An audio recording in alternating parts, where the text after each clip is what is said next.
That's how we jump into these. Just right away. Yeah. Just no pregame, just straight in. Salud. Salud. All right, so Some good apple juice. just to kind of kick it off, we got Senna from Colliers International. Good buddy of mine, does commercial real estate, is a pure savage when it comes to closing like massive deals. If you're in insurance, you should get yourself a buddy who's in commercial real estate. Vice versa. If you're in And vice. commercial real estate, you need some insurance to insure those buildings. So yeah, there's a lot of big deals going along, like his kind of pipeline that I don't necessarily understand the whole world, but like um, we're there to make sure like we understand the insurance side of it. So like your world, dude, it's like it's a crazy place, you know. And like I also Apple watch, juice. dude, I watch you kind of do some of those like, um, it's just interesting seeing the way like your deals in the dynamic happen versus like how we do them. It's just very different. Like you're more, I feel like on the hunt for like the initial movement of something. That's right. Like ours is already something's already happening, so we're just making sure that it's protected. That you're there and that you have an at bat to Yeah, service. yeah. Because there's other people competing against you for that service, right? Well, same with you. Right. But you're like, okay? This is a good question. Are you ever getting somebody who is not even thinking about doing shit and they're just like, you know what, dude, let's just, hey, just because he called, like now we're gonna move the location? Or is it because they're like, it's already That's a good in question. talks? That's a good question. Um, as of recent, yes and no. Like on the tenant side, um, if a company is leasing space Mm-hmm. and they're not like buying or sell, and they're not buying, then like, Leasing space and they're not buying. well, because right now the market's hot. It's up. Is it up? It's up. Like even today, it's up. December of 2022, December of market's up. 2022, it's still up as far as leasing goes. Like And if you just want for to like go the rent a people that warehouse don't, space, just so people that don't know anything at all about this, like commercial real estate, yeah, industrial yeah. So yeah, if you is just think up. of anything in a warehouse that's a warehouse that stores product, machinery, boxes, that's what I sell. I sell the actual warehouse. I buy, sell, and lease warehouses. That's as simple but yet to the point as I can get. And I think right now, if you signed a lease for a warehouse space, like this is an office space, Sure. right? You signed a lease here Yep. for how long? We negotiated something, but it was like 2.5 years. 2.5 years? Okay. Yeah. Yeah.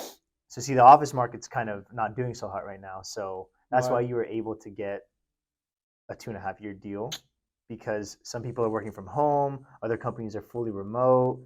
Like the demand for the space isn't there the way it is for Is it? industrial real estate. Okay, gotcha. So just because of what happened, COVID, right? Like people are like, I can work out of a coffee shop. So Yeah. why am I going to pay X amount of dollars if I can just do it at home? And some people prefer it, and some people don't. Some people, you might believe that people are more productive in the office, but the guy next door Hmm. doesn't believe that. It's just like a. What do you think about that? I think you got to do with whatever works. Like if you see your numbers drop and people are only working from home, then that should tell you, okay, maybe we got to get people back in the office. And maybe it's not like a hard fast, okay, everybody back in 8 to 5.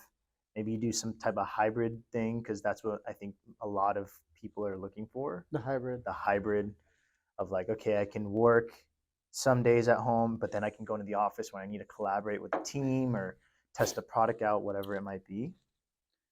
But I'd for love to see a poll on that, like what like the employees or people of an organization think. I bet my bet would be like the hybrid option yeah, for because everybody wants the the flexibility to be like, flexibility. you know what, today I feel dead. I'm gonna stay at home. Like, dude, I recently, like you know this too, recently only started staying home to work, like for work, and instead of coming to the office. I have this weird thing where like I have like anxiety if I don't come into the office. Yeah, I almost feel like I'm like a lazy piece of shit. right. But I know that I'm still getting stuff done. But for some weird reason, I have like an emotional tie to this building and this office. Sure. And also obviously my team is being Yeah. being here, but I've recently done that and it does feel great. So Yeah. like giving that flexibility to the employee and the team member or organization, Yeah. whoever, I think is super important. That's good for their mental health, knowing they could be like, yo, today I'm staying home. Right. But I'm still gonna do stuff. Right.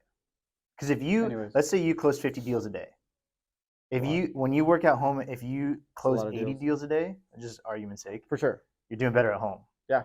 You know what I'm saying? Like it just is what it is. Then it's like the macro trends of that too. Right. But anyways, back to your point, like, okay, like office is down, warehouse space is up. So you're Warehouse saying it's space is hot. up. It's hot because of what happened over COVID. Over COVID, it messed the office market up because everyone's like, okay, we have these long leases, but no one's showing up to the office. Why do we need them? And then people were like, okay, well, I'm just as productive at home. I can take care of Sally and walk my dog while I'm at home, but also do double the work because I don't have an hour commute, right? So they're like, before I would leave work at 8, get there at 9:30 because of traffic or commute time, whatever it is. But now I get Dude, that's that true. whole hour and a half back at home to just wake up, drink my coffee, dress my kids, and then boom, I'm logged in. Off-topic prediction on that. I believe that because of what you just said, like the hybrid model, where people have the flexibility to come in 2 or 3 times a week. Yeah. Which everybody I think can honestly like agree with. Whatever, that's an awesome setup.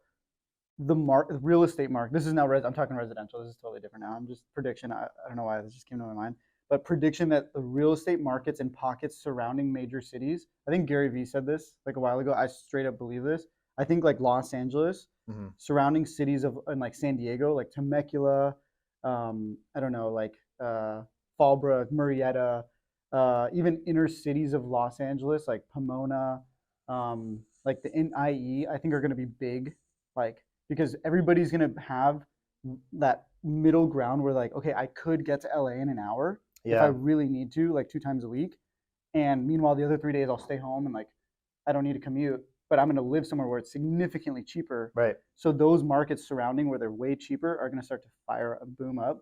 That's just a prediction for. That's a good prediction. I'll get to that because it's already happened. So No way. Yeah, a little bit. Don't lie to us. I'll show you. I'll tell you. Senna, you know what? Why. Don't lie to us. All right, take a shot of apple juice. Whatever. So, what happened over COVID, right? Everyone was literally locked in their house. Thanks, man. Yep. And so you literally couldn't go down the street to the mall, to Target, to whatever to go buy because or else you were gonna catch the cold and die, right? So they locked you in your house, and everybody needed toilet paper.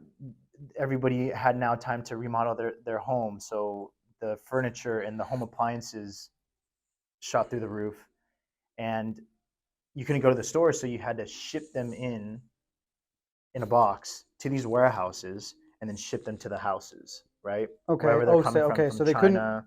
wherever. So basically, it went from B to C, where it was like store to consumer or customer. Now it's like C. Well, it's still B2B amongst the retailers and the shippers. Right. But it's yes, correct. Skip the store. It's skip the store. But how are they delivering? Okay, so like another thing I get a lot is like now this is interesting you're saying this because I'm getting all these people calling me saying like, hey, I have like commercial autos that we're doing delivery for packages, and dude, that's like one market that we cannot write. Okay. Like people that are transporting from warehouse to customers' doors. They need coverage for that. They need car coverage, like commercial auto coverage for like they're transporting. Like let's just say it's a Sprinter. Which is called final or last mile, by the way. That's some like transportation logistics terms. Yeah. I studied, dude. It's funny. You studied this in operations management in college. Yeah, which is completely irrelevant now to insurance, but it's good. Good. Yeah, dude. You should have been doing what I'm doing. Probably. Like what your major completely applies to my. Dude, 100%. I literally learned how to manually through like a ton of nodes, like calculate numbers that made sense to find the fastest destination from A to point. And there's like a bunch of different routes. Yeah, and like normally people think it's like the straight line, like the fastest way to get there is a straight line. But it's not. But it's not because sometimes there's a stop here, and like if you have to stop at B, C, and D to get, and then last one's there to get back on time, the most efficient route, like a map. You know how like you can add a stop. Yeah. There's some crazy stuff going behind the scenes there when you put like at a stop. Like people don't realize that, but like the turns and like the different It's direct, crazy. it's actually insane. Like I used to have to like do math to figure that out, and Yeah. every single node had its own math where I would like subtract and add and do different things. It's crazy. Shout out to my professor. I honestly can't remember his name. It's crazy because they It make was you do legit it though. by hand, but manually, but then knowing that there's already formulas and programs that do it Yeah. for you, they still want you to know it. It was good to know. Yeah. It was good to see that's how it like it makes me appreciate the fact that I could punch something into my like Tesla like map and then it tells me how to get there. Like my phone Waze. Waze is crazy too. Anyways, dude, I don't know how we even got on that, but Warehousing and COVID, I think. So yeah, what happened was the furniture and the home appliances, everyone was remodeling their homes. Everybody was shipping stuff places because even if like, you wanted to ship something to your friend or whatever, like it needed to go to a warehouse at some point. yeah. So warehouse demand shot through the roof, meaning, okay, so typically year over year, meaning from January 1st to December 31st, all these big institutional developers and owners of industrial real estate get together, sit around a table like this, and they say, okay, guys, we think the market is going to increase 5 to 10%, meaning if it's $1 at the beginning of the year, it's going to increase 5 to 10% by the end of the year. So whatever the math on that is. Over COVID, over 2021, it increased 20% per quarter. So they think about that. Like if you thought it was only going to increase, all of your whole business strategy and model is like, if we hit 5 to 10%, we're good. But they hit essentially like a 90% increase. Let me ask you a question. Which is insane. How do you get because like that all sounds great for an insurance person and also like somebody who's not in that industry? I'm just like, it's like it sounds important, but I'm just like I would lose concentration. Like if you're talking to like a legit, you're sitting here with a CEO and you're like, yo, dude, how do you get this guy's attention? Yeah. Like how do you get his attention to be like, so okay, what's your rent at your house right now? Like $2,000. $2,000 a month. If you were like, okay, I'm gonna base all my expenses and my lifestyle thinking that the landlord is gonna increase my rent only by 5% next year. What's the math on that? 5%. That's $100. 2,000 of 2,000. $100. $100. Yeah. So you're doing your shit. You're living your life. You're like, my rent's only gonna go up $100 this year.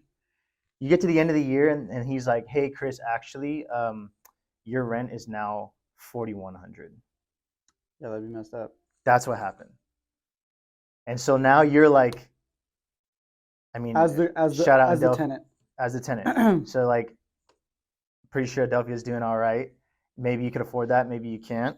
I mean, that would definitely not be fun. But it would not be ideal, right? So like that's what happened to these companies. They're like, their lease, if they sign a lease before COVID and their lease expires after COVID, which is like the majority of companies out there, because they typically sign 3 to 5 year leases, some 10. So now you're negotiating at this new high level benchmark. Wow. Now you're negotiating instead of, hey, no, I can only you're now negotiating at $4,100, right? Let's say before you were negotiating between $2,100 and $1,900, right? You were fighting the landlord. You're like, hey, no, I can only pay $1,900, and then he's like, how about $2,100? And you're like, I could do $2,000. So then, boom, you got $2,000. But now he's like, hey, $4,200. You're not. So you're going for like 38. You're going for 38, but you're going to settle at 4. It's not ideal. So that's what happened in the industrial real estate world, and that's why the price of your thing that you ordered on Amazon, your jeans, your shoes, your hat that you ordered has gone through the roof.